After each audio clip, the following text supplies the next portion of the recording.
7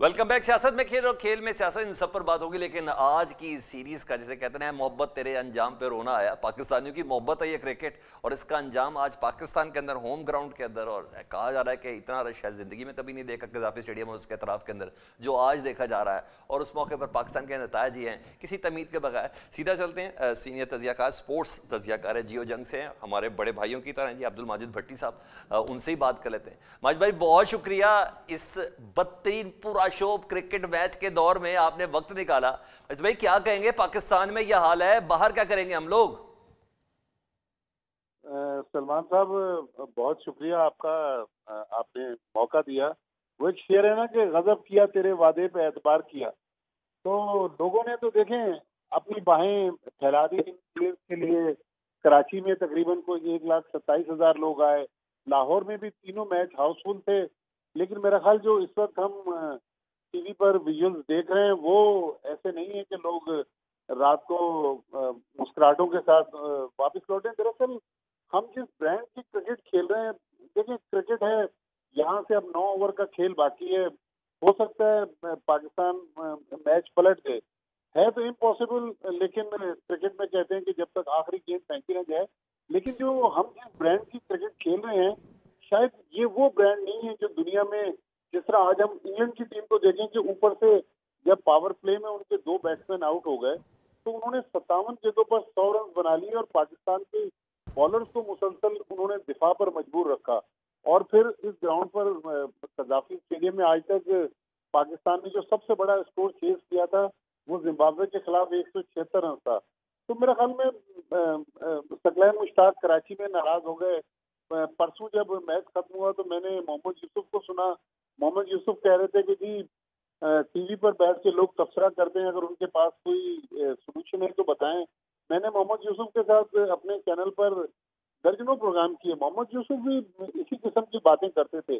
لیکن اب جب وہ پاکستان ٹیم کے ڈگ آؤٹ میں بیٹھے ہوئے ہیں تو وہ حقیقت تسلیم کرنے کے لیے تیار نہیں ہے کہ ہمارا جو اصل مسئلہ ہے جہاں پاکستان ٹیم پھنسی ہوئی ہے وہ ہے مڈل آرڈر بیٹنگ.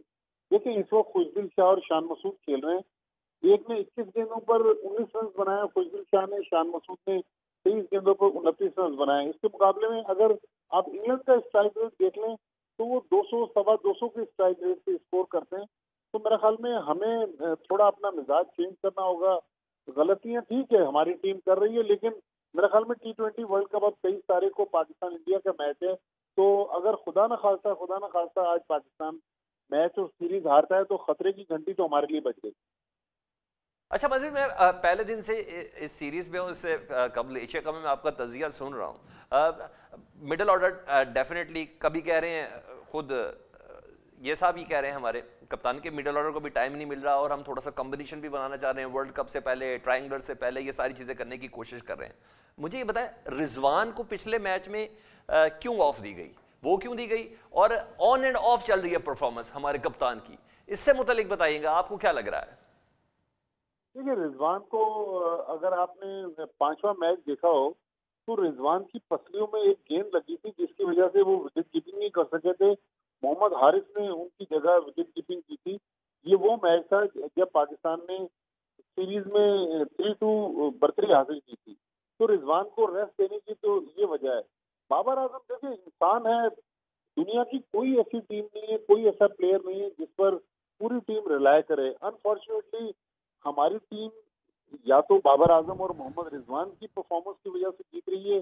کبھی ہم دیکھیں ہمیں نسیم شاہ جتوا رہے ہیں، کبھی محمد نواز جتوا رہے ہیں. تو انڈیویجل بریلینس جو ہے وہ پاکستان ٹیم کے کام آ جاتا ہے. لیکن ایک جو ہم کہتے ہیں نا کہ کمپلیٹ پیکج ہمیں اس ٹیم میں نظر نہیں آ رہا. ہمیں آج جس طرح فیلڈنگ میں ہمارے 3 کیچز ڈراپ ہو گئے، پھر ہمارے بالروں نے آج بالنگ بھی اچھی نہیں کی. تو میرے خیال میں تھوڑا سا ہمیں حقیقت پسندانہ انداز میں حقائق کو ماننا پڑے گا کہ جو غلطیاں ہیں میرے خیال میں شعیب ملک ٹھیک ہے، اب شعیب ملک کی عمر زیادہ ہو گئی ہے، 39-40 سال کے ہو گئے، لیکن ابھی بھی ہمارے پاس 5ویں 6 نمبر پر کوئی ایسا بیٹسمین نہیں ہے جو میچ کو فنش کر سکے. اعظم خان ایک اور ہمارے ینگسٹر ہیں، معین خان کے جو صاحبزادے ہیں. کل آپ نے پڑھا ہوگا کہ کیریبین لیگ کے فائنل میں انہوں نے 51 رنز بنائے، لیکن ہم نے اعظم خان کو کیریبین لیگ کے لیے این او سی دے دیا. اب اعظم خان $40,000 کے لیے پاکستان کا نیشنل T20 چھوڑ کر چلے گئے ویسٹ انڈیز. تو میرا خیال میں تھوڑا سا ہمیں جو گورننس ہے پی سی بی میں، رمیز راجہ خود بہت بڑے تجزیہ کار ہیں اور بہت بڑے کرکٹر رہے ہیں. تو میرے خیال میں رمیز راجہ کو ان لوگوں کے ساتھ بیٹھ کر، ٹھیک ہے اب جو ٹیم سلیکٹ ہو گئی، اس میچ کے تقریباً 2-3 گھنٹے بعد ٹیم نے نیوزی لینڈ فلائی کر جانا ہے، جہاں پر 7 تاریخ سے 3 ملکی ٹورنامنٹ شروع ہوگا. پھر 23 تاریخ سے ہم نے اچھا ماجد بھائی، رمیز راجہ صاحب ہوں، محمد یوسف صاحب ہوں، یہ تھوڑے جھنجھلائے ہوئے بھی نظر آ رہے ہیں. تبھی جب اب خود اس پارٹی کا حصہ ہیں تو وہ یہ کہہ رہے ہیں کہ ہمیں شاید زیادہ بہتر طور پر اندازہ ہے. جو 15 رکنی ٹیم ایک ڈیسائیڈ کر لی گئی ہے ورلڈ کپ کے لیے، کیا موجودہ پرفارمنس کو دیکھتے ہوئے، جس پہ ہم نے کوئی سبق نہیں سیکھا ان 7 میچز کے بعد، مجھے تو ان 7 میچز میں کسی سبق سیکھا ہوا نظر نہیں آ رہا، آپ کو ایسا لگتا ہے کہ اس پہ کوئی چینج ہونا چاہیے اسپیشلی مڈل آرڈر کے حوالے سے؟ سلمان رضا صاحب دیکھیں، 6 میچز آپ ایشیا کپ کے لے لیں اور 7 میچ یہ لے لیں، تو 13 میچز میں پاکستان کا بلکہ چوتھا بیٹسمین بھی آؤٹ ہو گیا. تو 13 میچز میرا خیال کسی بھی ٹیم کی مڈل آرڈر کو جج کرنے کے لیے کافی ہوتا ہے. تو 15 تاریخ جو 15 اکتوبر کی جو ڈیڈ لائن ہے جہاں پر پاکستان چینج کر سکتا ہے، تو اگر ٹیم مینجمنٹ سمجھتی ہے کہ کوئی پلیئر ایسا ہے جو ہمیں اس ورلڈ کپ کی کیمپین میں ہمارے ساتھ نہیں چل سکتا، تو ٹھیک ہے تبدیل کر دیں. ہو سکتا ہے کہ تبدیلی جو ہے وہ پاکستان کے لیے کارگر ثابت ہو. لیکن میں مطلب ایز اے پاکستانی میری تو خواہش ہے کہ پاکستان ٹیم اچھا کرے اور ورلڈ کپ جیت کر آئے.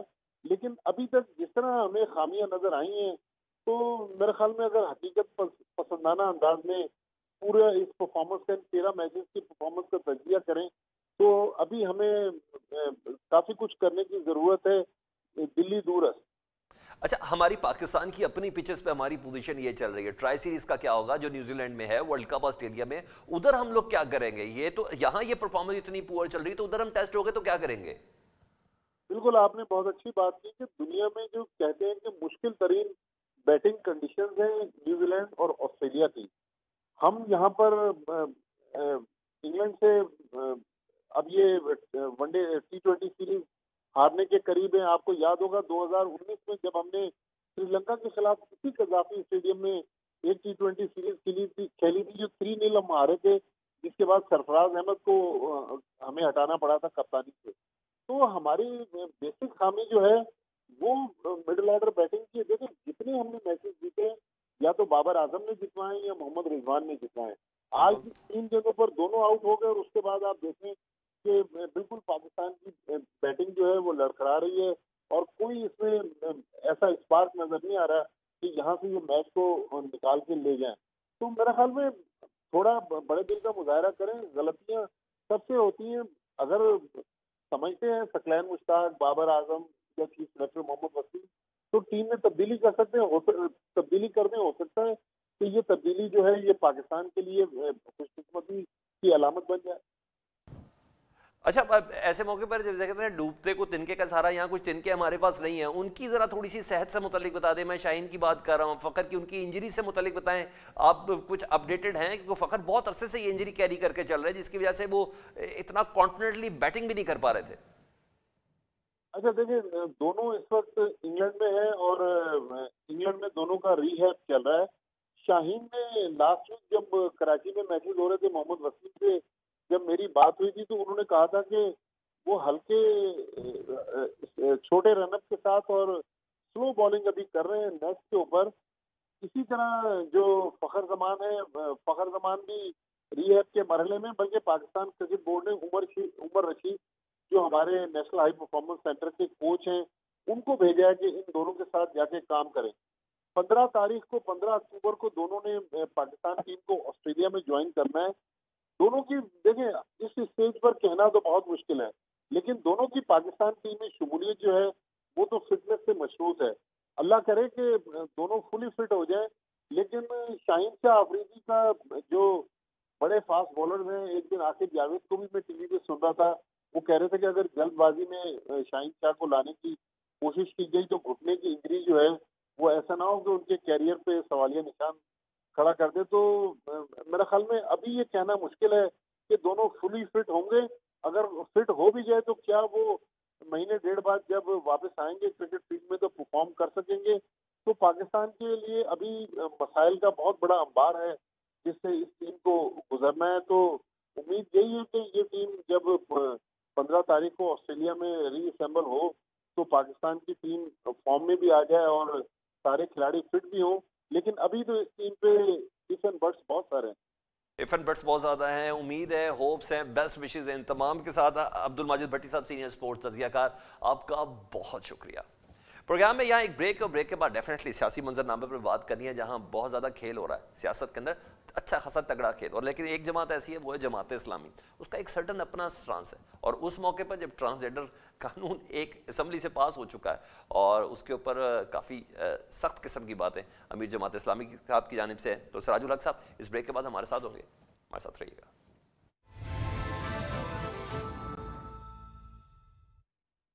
ویلکم بیک ناظرین. پروگرام کے اس حصے میں ملکی سیاست پر، قوانین پر، اور سیلاب سے کھیلے جانے پر، ان تمام چیزوں پر بات کریں گے. اور ہمارے ساتھ موجود ہیں امیر جماعت اسلامی سراج الحق صاحب. بہت شکریہ سراج الحق صاحب آپ کے وقت کا. ابتدا میں ہی تیزی سے ایک سوال کر دیتا ہوں. آپ سے متعلق سوشل میڈیا پر خبریں چل رہی ہیں کہ آپ نے ٹرانسجنڈر بل جو ہے، جو موجودہ حکومت کا یہ کارنامہ ہے، اس سے متعلق آپ نے کہا کہ یہ ہیروشیما اور ناگاساکی سے بڑا حملہ ہے. کلیئر کروں کہ پاکستان میں ہم سے زیادہ کوئی خواجہ سراؤں کے حقوق کے محافظ نہیں ہے. ہم سے زیادہ کوئی اقلیتی برادری کے حقوق کے محافظ نہیں ہے. آپ کو یاد ہوگا میں نے ہی سینٹ میں اور میں نے ہی خیبر پختونخوا کی اسمبلی میں ریس پیش کی کہ اقلیت کا لفظ ہی ختم کیا جائے، اس کو پاکستانی برادری کہا جائے. اور خواجہ سراؤں کے حوالے سے بھی ہمارا موقف یہ ہے کہ ان کے لیے روزگار کا انتظام کیا جائے، روٹی اور کپڑے کا اہتمام کیا جائے، بستی اور رہنے اور گھر کا انتظام کیا جائے.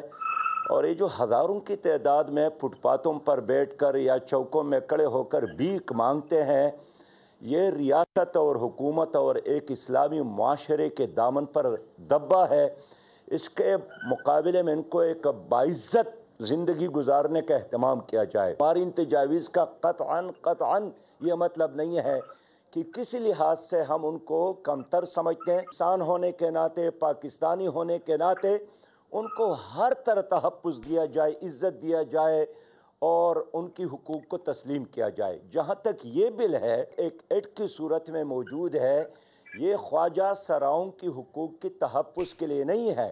خواجہ سراؤں نے تو خود ہم سے مطالبہ کیا ہے کہ ہمارے نام پر کچھ ایسے لوگ ہیں جو مغرب سے پیسہ لیتا ہے.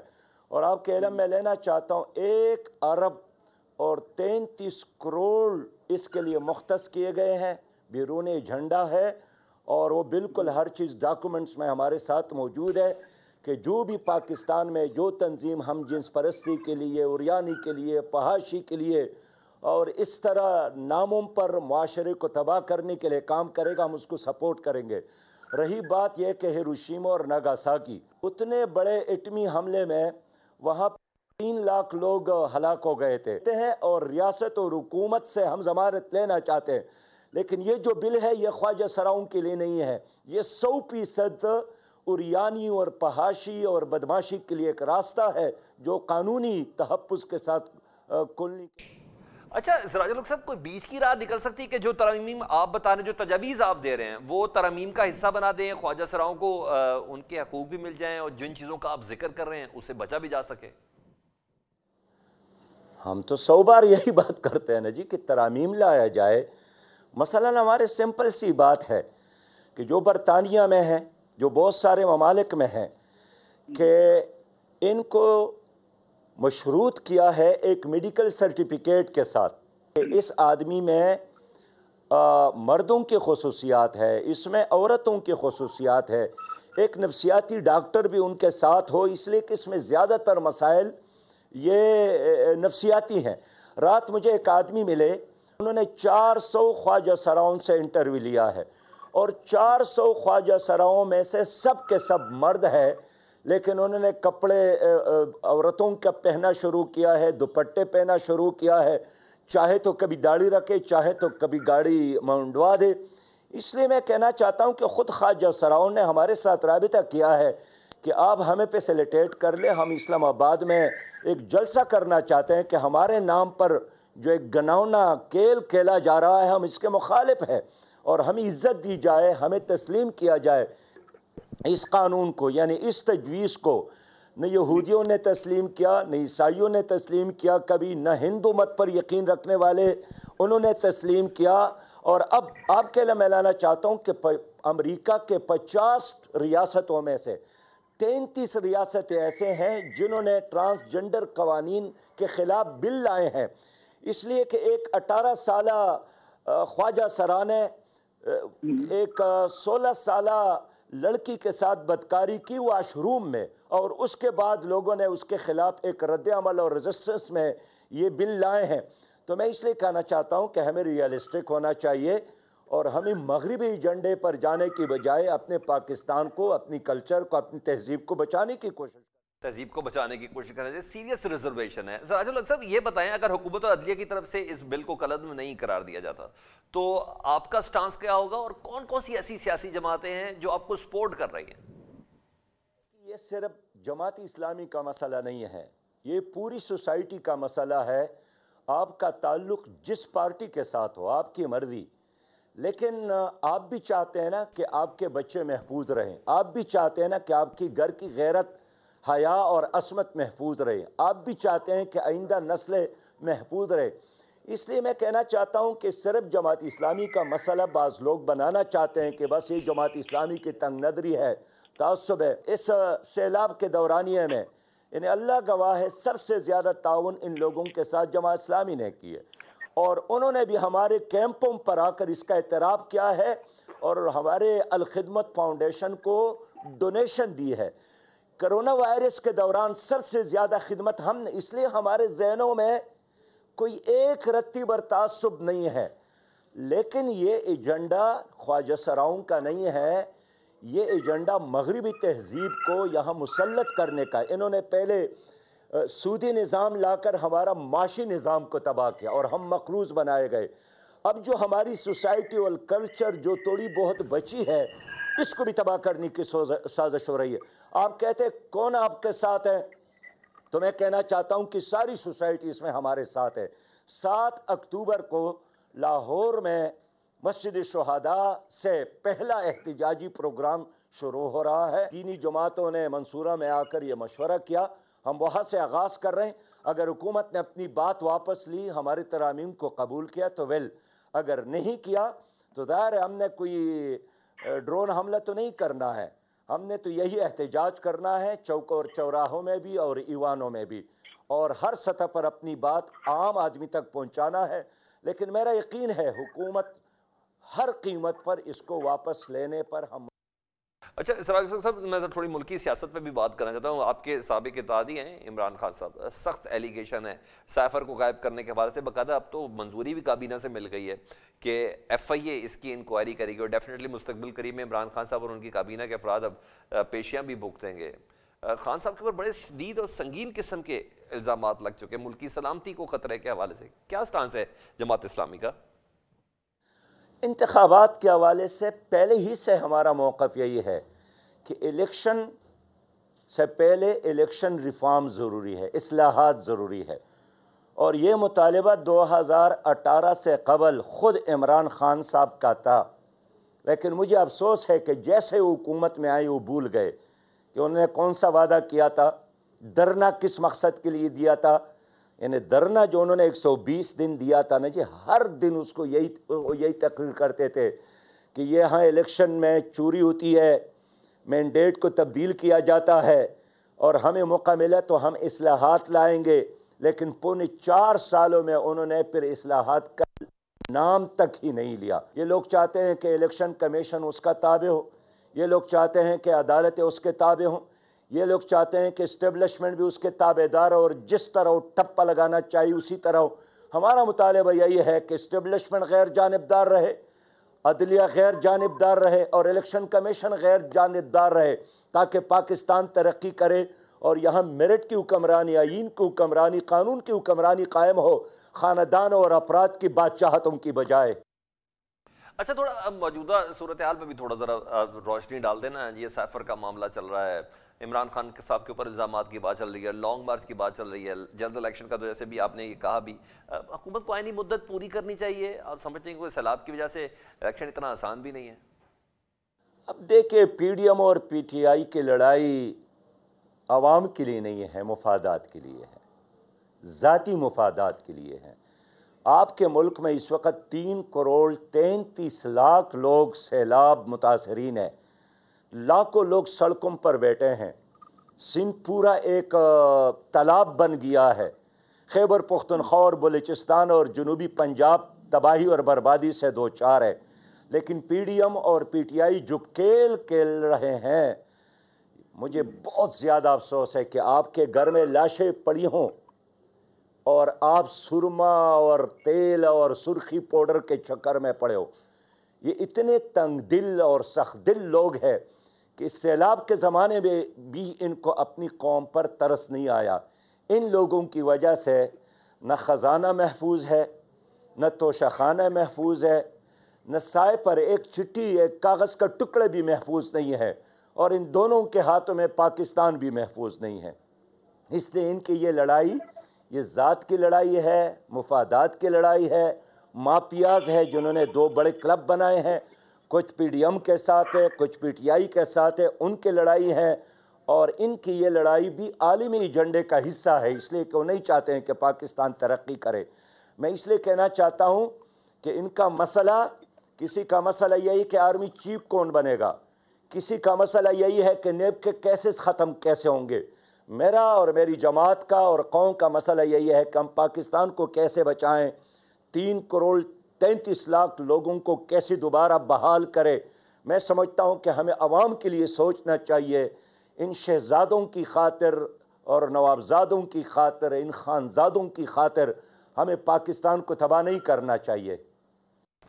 پاکستان کی عوام کی فلاح سے متعلق کوئی نہیں سوچ رہا، یہ سارے مفادات سے متعلق سوچ رہے ہیں. کھینچا تانی اس وقت چل رہی ہے. سراج الحق صاحب، امیر جماعت اسلامی، ہمارے ساتھ موجود تھے پروگرام میں. سہرا سے ہم نے گفتگو کی، ہم نے یہ جانا کہ دراصل پاکستان کے اصل مسائل کیا ہیں اور عوام کو کس طرف ڈریگ کیا جا رہا ہے. بات ہو فلاح کی، بات ہو عوام کو کسی قسم کے ریلیف کی، تو زیادہ مناسب ہوگا. یہی وقت کی ضرورت ہے. پروگرام سے سلمان حیدر کو اجازت دیجیے. اللہ حافظ.